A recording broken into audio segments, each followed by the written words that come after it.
Hey everybody, welcome to the next chapter. I am Prim Siripipat. Hope everyone is doing well and at home, safely quarantined. Joining us today, very special guest, ESPN and SportsCenter anchor Kevin Negandhi, my good friend. Kevin, how are you? So good to Good. see you. How have you been handling all this? Honestly, we've been very lucky. Resilient is the way I would describe it. Obviously, I work still. Many of the sports center anchors are going in, and that's been great for me because I have a sense of normalcy, at least like 6 to 7 hours a day, where I know what I'm doing and I'm using a certain part of my brain. And I actually like getting dressed up in suits, so it's like, okay, there's something that's normal, right? My wife, she's working on the road as well as at home because she works for a nonprofit. Oh, wow. And so she's making sure, her roles with Connecticut Children's. Her interaction with doctors and stuff is she's been keeping an eye on stuff and then still doing her job when it comes to PR.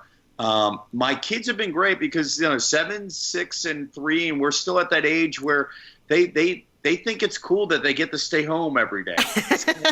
I'm enjoying the idea of, hey, is it a home day? And you're like, yes, it is. And they're like, yes. And the cool Three thing, kids is a full house, Kevin. it is. And there are moments where, listen, it's not a gravy train. There are moments where you're like, oh my goodness, But I got to tell you, it has helped them rediscover playing with each other and not using devices. We're really stringent on screen time where we have only a certain amount of time. We don't you can't have an iPad in our house unless you're on the road, unless you're traveling on a plane or in the car or in like a hotel room. So at home, there are no iPads. Smart. The cool thing is, we have like an hour for like PlayStation 4, but my oldest lost it this week. Because we're managing. We figured that that's the one thing he values, so we'll take it away if he's not being.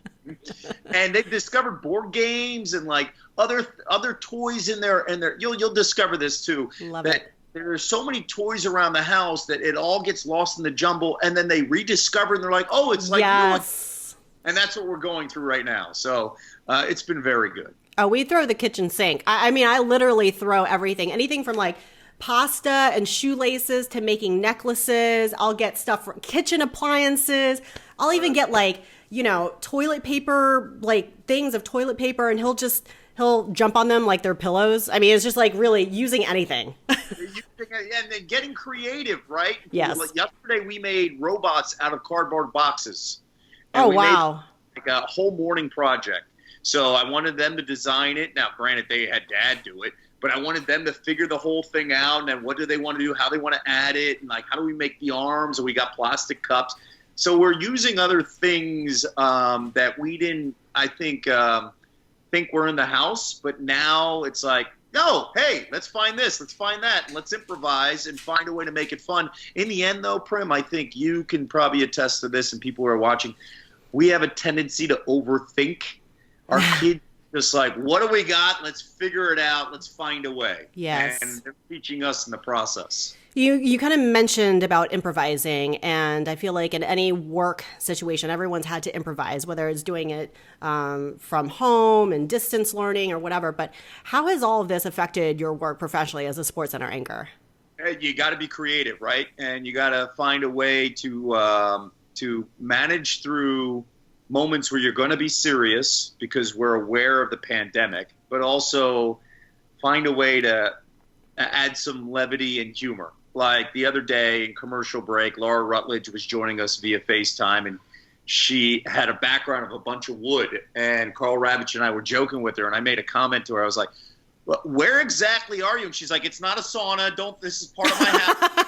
And she was describing, what was in the background and stuff. So on the air, I asked her a couple questions about college sports and college football, and we were serious because we're aware of the ramifications down the road and why we're in this position. But on the back end, I can have fun with her and say, we asked her during the commercial break, there's no truth to the story that she's in a sauna in the Swiss Alps. So and the whole whole crew was laughing and she had a fun time with it. Like, those are the small little things. I got an email from somebody saying, I was thinking the exact same thing somewhere in Europe in like some ski lodge. And those are the things that we get the chance to do on SportsCenter, where you're finding those moments where you're humanizing everything, but saying we're all in this together. Let's get a little creative. Now, I can tell you the challenge will be probably in May, when the draft is done, and we have to find the next thing, because May's still going to be silent. Are we in May a step closer to maybe June sports, or at least June training camps, or like spring training? I'm not sure, but I think May will be the month of clarity and understanding where we are going to be the rest of the summer. Has it been challenging? Because you'll, for those that don't know, but SportsCenter anchors will go in, you'll sit down, you'll write a 2-hour show. So when there's no sports and there's no live games or anything, thankfully there's the NFL draft, so you have that to look forward to. But how are you creating a 2-hour show when there's no live games? That is a credit to our producers. That's a credit to our coordinating producers and our talent bookers and the segment producers that are making sure that we are finding some type of content with the researchers giving some clarity. Every day we have some type of topic that we can, or an interview that we could fall off of and say, all right, let's expand off of those comments that we just heard. Mm-hmm. And then having, guys in remote locations talk to us, via Skype or via, Glowpoint or FaceTime in their homes, helps us continue the conversation. The weird thing for many of us, it was for me the first couple of weeks, is I'm a guy that likes to interact with people face to face. But I come in, I go to my cubicle or my desk, and I'm writing the show. The producer will come over, and he's 6 feet away from me with a bandana or a mask, and we're talking about the show. And I'm writing, and I literally don't talk to anybody. Now, we have like these things called top lines that are on our screen, and you're aware of it, but those are like instant messages, right? And that we're getting instant messages from segment producers working at home. I'm getting texts from guys that I'm going to interview. So we're doing all of this together in a virtual situation. Then I go to, DC2, and I'm in the makeup room applying my own makeup like it's old school 20 years ago in a local market. Right, because I heard they took away the makeup artists and everything. I'm applying, I'm going, where's my compact? And because you don't want to be red or sweat right here, and this is for me. It's like literally my T-zone. So I love the fact that that it's a T-zone, by the way. That's just amazing in itself. I got that from friends, I think. So we literally see 5 to 7 people a day. And that's it. And literally, so we're on at 5 to 7. I come in the studio at 4:47. That's the first time I'm seeing my co-anchor. Are you serious? Yeah. So you guys aren't even near your colleagues, or other than the producer? I mean, wow. Now, Savage, I've been doing a lot of sports centers with him. Yeah. His office is directly in my sight line. But, I mean, just to give you an idea, Rabbi will go into his office, but he also told me this is the first time he's been in his office in 5 years. Because That's how crazy. we are on the road, or we interact in a newsroom setting, right? A pod environment. We're not, I'm at my desk because I have all my suits and my clothes there. I'm not ever sitting at my desk for more than 10 to 20 minutes opening mail, and then you move up and then you go sit in the newsroom, where you go over to DC1, which is digital control, where you're sitting in pods with other producers, graphics guys, and researchers, and we all work together. We don't get the chance to do that, at least face to face. Has there been a silver lining or a blessing in disguise in all of this from a personal or professional perspective for you? I just think it just emphasizes the teamwork at ESPN. These are not usual times, and you made a great point. How are we putting together a 2-hour show? It has allowed us to think out the box in every single segment, right? It's allowed us to say, well, what is different? What can we do to make sure we enhance this conversation? I think that it is shown that we come together, and your experience, my experience, I think ESPN is one of those environments that when things hit the fan, we all come together. We do that so well, and let's figure this out together, right? It has made me more aware of everybody's role. Well, I know what everybody does, but you're more attentive by, okay, who's doing what exactly here? Help me understand. So it streamlines the confusion, and I think you have more appreciation for everybody around. Our team was always great. I always knew that we were a great team, but now more than ever, when you see that everybody's just no one complains, head down, do the job, and that's what our 6 p.m. crew has been all about. Yeah, I think from a team, everybody's being forced in a position where our backs are against the wall and everybody's having to communicate way more, whether it's at home or in the professional workspace, because we're all, you take that thing for granted where you get to be physically close to people, where the interaction is more than just the verbal communication, but you can communicate and connect with people just through a blink of an eye or a smile or something. And so everybody is really having to be creative and resourceful. And I'm just wondering about like what it's been like at home for you guys, just that communication and teamwork that you're having to work with your wife and handling the kids and all that. One of the things that's been cool too is for her and I to be able to spend some time together has been really important, because in this crazy business, she used to be in TV. Mm-hmm. So she used to work at nighttime, at the local NBC, and my schedule is, when you're at ESPN, your schedule's all over the place. Like you go, your life is dictated by what the schedule's like. And I've been very lucky to have some consistency with the morning show for 5 years, and then transitioning to 6 p.m. show. But as a result, we sometimes used to be two ships passing in the night, where it's like, we've got kids, who's going to do what? That's hey, how are you? Nice to see you. How was your day? Got to go, And now we get the chance to, hey, how are you? Let's actually talk. Especially with 3 kids. Like, you really have to work in shifts. You really do. And Prim, I'm glad you said that. And you got to be on the same team. You got to be on the same page here. No assumptions. If you make assumptions, something will fall in the cracks, and the kids will just pounce in that crack. That's so true. They will pounce on that crack and capitalize and make it into a precipice, like a crevice, like a ravine. And you are not locked in and making sure, and if you're just reacting to something and not just saying, all right, let's try to figure this out, it can bite you down the road. So we've been really lucky in doing that. I've been also lucky. In the morning I wake up, I would normally take them, one of them to daycare and the other 2 to the bus. I'm lucky that I wake up, I've got breakfast with them, we talk, we have like a whole schedule that we follow, because the older ones need routine. It's really important to have routine. So what are we doing at this hour? All right, this is the academic hour. This is the free time hour. This is the creative hour. And actually, I kind of like being a homeschool teacher. Are you serious? Yeah. I feel like you're upsetting a lot of parents right now just by saying that, because everyone's like, Kevin, that's it. End the interview. I will explain it for one reason, because I get hour doses. I did a bunch of research that as the kids who are 6, 7, 8 years old, do not give them 2 or 3 hours of academic time. Give them 1 hour.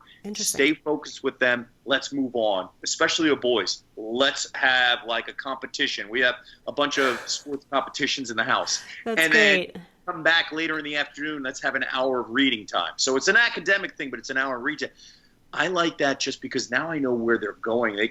Where I can see them challenge themselves, and then I can challenge themselves.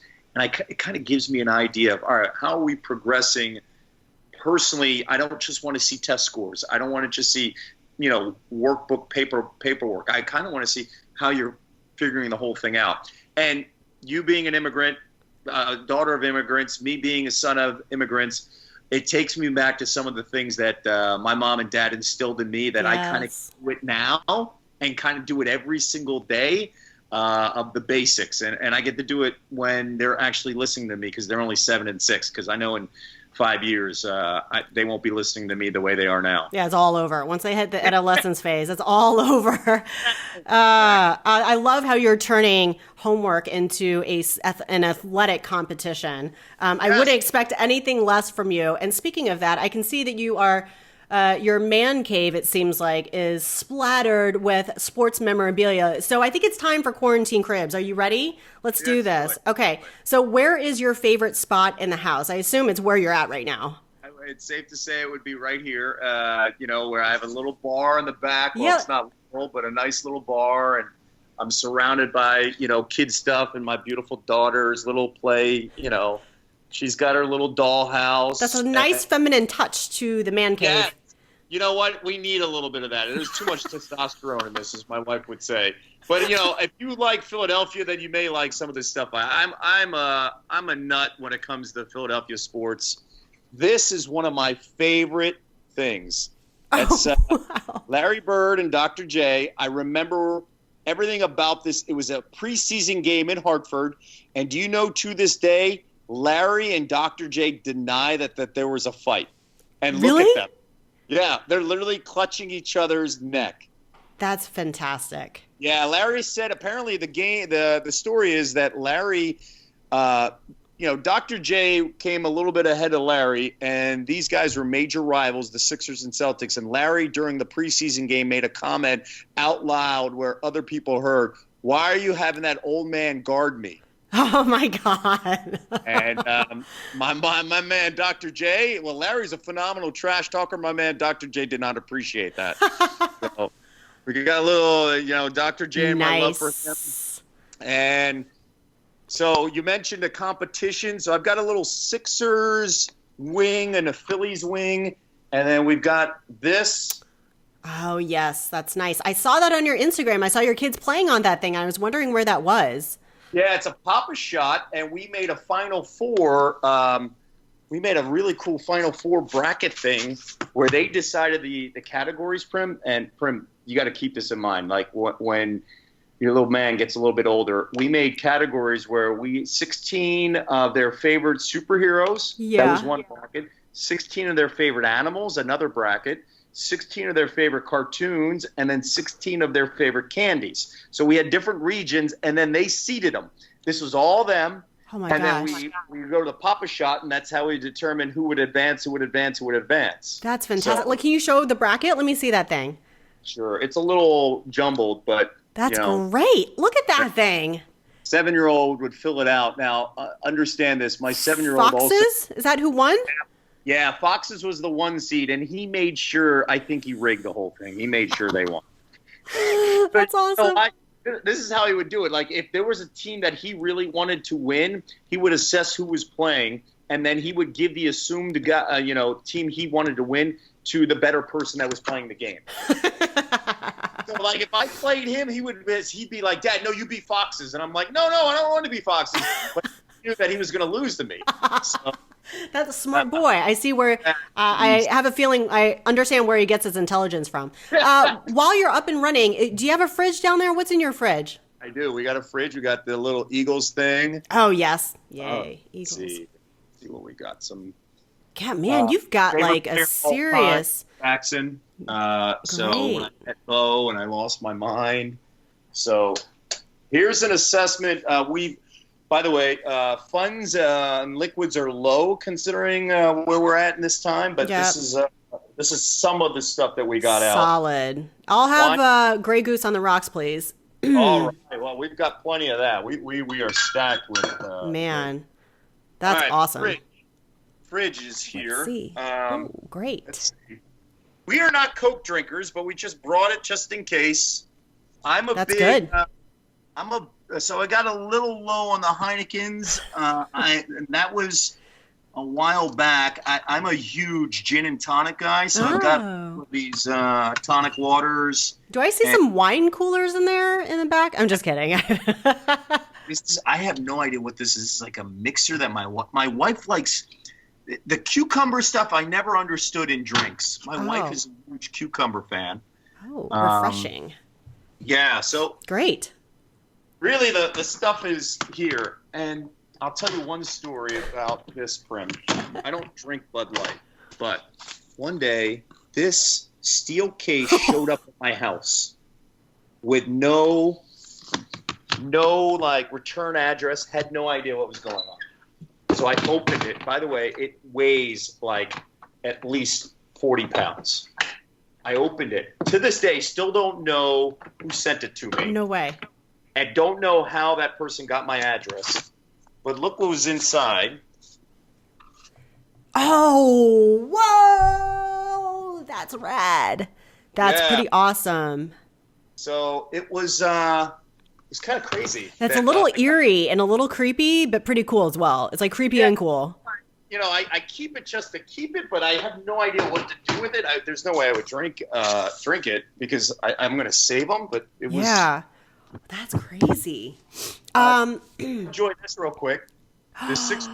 The night they were honoring Indian Americans. Oh my gosh. It was really cool. That's really great. And then Mac Brown gave me that when he was the head coach at Texas. And then years later, I got the chance to work with Mac Brown on ABC. That's amazing. Your man cave you've got a pretty good sports memorabilia infused man cave, even better than some of the athletes I've talked to. And some of these athletes have been around in the NBA, NFL, whatever, and yours is pretty impressive. So who should we interview next? Who would you like to tag next, Kevin? Oh, man. Honestly, especially during a pandemic and being quarantined, for me, personally, I would love for you to interview Joel Embiid. Oh. I'd love to know what Joel Embiid is doing right now. To me, aside from like some of his posts, but I'd be so curious what a guy like that is doing. Obviously, he's given back $500,000 and helping COVID relief, but like, what does he do to have fun? What does his cave look like, and how's he hanging out? That's what I'd be curious about. And is this man cave better than Kevin Negandhi's? I'll do my best. It better be. All right. Kevin, thank you so much for joining the show. It's so great to reconnect with you. I'm so glad you and the fam are doing well, and keep doing the good work that you're doing and spreading some smiles and sports. And we certainly need it during this time. Prim, you're the best. Thank you so much. Stay safe and healthy.